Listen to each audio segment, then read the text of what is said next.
Hello everyone. Welcome to Dog Training Games for Focus. My name is Lisa. Just a little quick introduction before we get started. So I'm a certified professional dog trainer. I've been training for about 6 years now, and I am leading this fun little free workshop today. So first, I'm going to talk a little bit about what we're doing, and then I will show a demo, and then you can have a moment to practice with your pup. Now, if you're watching the replay, what you can do instead is just pause the video, practice with your dog or puppy, and then just let me know any questions you may have in the comments below this video. Today is going to be interactive, so I encourage you to grab your dog, put them on leash just so that you have more control over them, because otherwise they can go to the other side of the house, go sniff, do other things and not really focus on training. But I encourage you to have your treats and clickers, so if you don't have those with you, go ahead and grab those now. For exercise 3, we're going to do a little bit of distraction work. So that's where you may want to grab a squeaky toy or something that's mildly distracting. We don't want to do anything too intense. So grab those if you don't have them already. And the reason why focus is so important. So there's a few reasons, but I want you to start kind of thinking on your own right now why you think that focus might be important before I kind of give you my reasons. Okay, so the reason why I say focus is so important is number one, so that you can give your pup directions on what to do next. So if sorry, let me move this so you can see. Perfect. Okay, so yes, so you can give your pup directions on what to do next. So if they're not looking at you, then it's pretty hard to kind of give them directions. Now, of course, there are training games that you can do where they're not looking at you and you can kind of work on that. But as a foundation, it is really important to have that focus. Also, it's a prerequisite to many basic cues like loose leash walking. So with loose leash walking, we are teaching our pups to walk at a snail's pace. So really, really slow. They walk much faster than us. So if they aren't focused on us, even if they're not staring at us, if they aren't, checking in with us and seeing where we are, then it's going to be really hard to teach that loose leash. Same with off leash work. So if your pup is off leash, if they're just focused on where they're going next, they're probably going to run way far ahead of you versus, let's say, if they're checking in. So that's why focus is so important too, is we want our dogs to check in with us. And it is also a very easy thing to teach as well, which I didn't include on here, but it's an easy thing to teach. So if you're struggling to train more complicated things, even a lay down can be more complicated. So this will teach your pup to really enjoy training because it's going to be basic. It's not going to confuse them. It's not going to make them frustrated. It keeps it really, really basic so that your pup and you have that reinforcement history to really continue to want to train. And of course, it's important to think of us, the humans, as well, because we're the ones that also have to be motivated to train.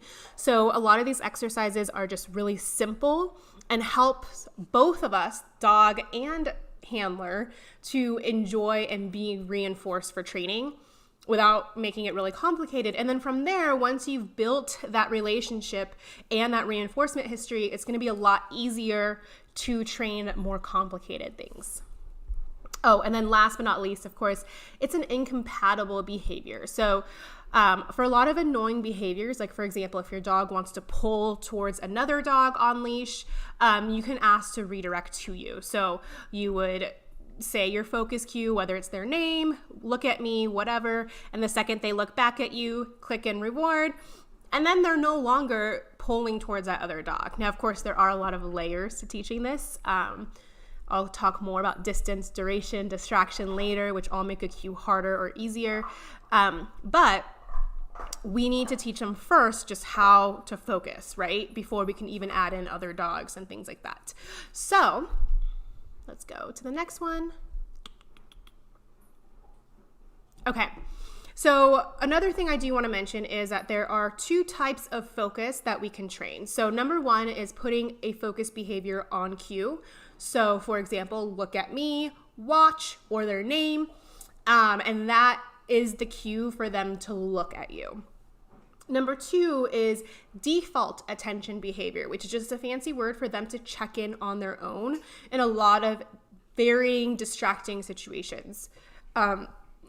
So today we are going to focus more on the default attention behavior versus putting it on cue. And I love teaching default attention behavior because, once again, it's going to help you build that relationship with your dog or puppy so that you're really able to train more complicated things and they're more willing to look to you for direction. So next slide.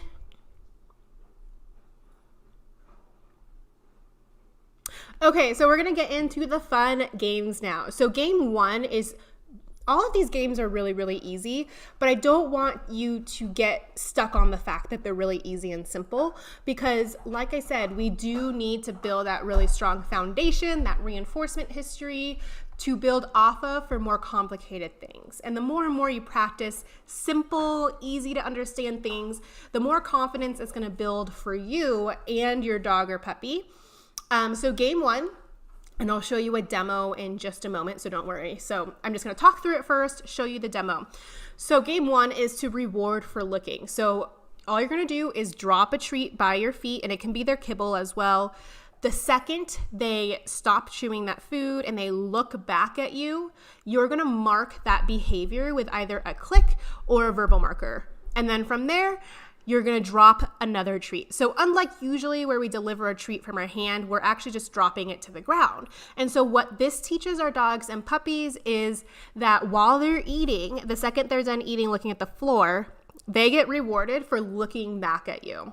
So it's teaching that default attention behavior. And I want to emphasize we are not saying anything. We're just waiting for them to look at us. Okay.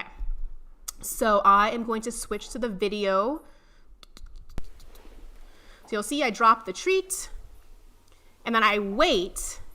The second he looks, I clicked and then I drop another treat by my feet. And it's going to be tempting to try to say something, but you see I wait for him to look at me. And with your dog or puppy, it might take a little bit longer. Dodger's already been doing more of these kinds of exercises, and he's still kind of taking a long time.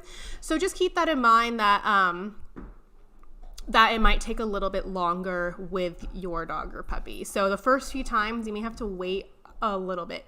And that's why I encourage you to have your dog on leash so that when you're doing this, they can't just wander off and do something else. Because then obviously they're not going to really look at you because they're going to be like, oh, let me play with this toy or whatever.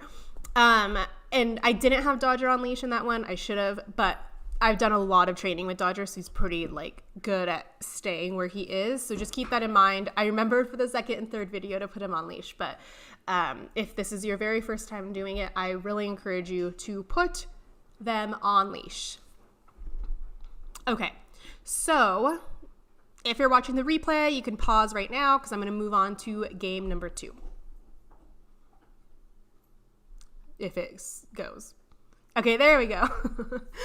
Okay, so game number 2 is learning to come back to you. So even if they're sniffing from a little bit further away, you're going to toss the treat, and then we want to wait for them to come back to you.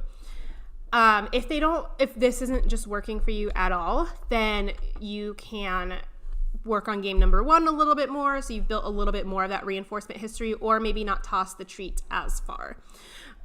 Once again, this is really teaching our dogs and puppies when they're sniffing a few feet away from us, if they come back to us when called, or sorry, we're not calling them, so we're not saying anything, but we're teaching them to want to come back to us without saying anything. So let me show you that video. So I'm going to go back to my video screen. And sorry, this is video 1. So I'm going to play video 2 for exercise number 2.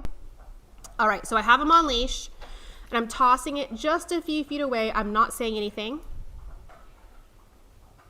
And then I click for him looking at me, and then I toss the treat.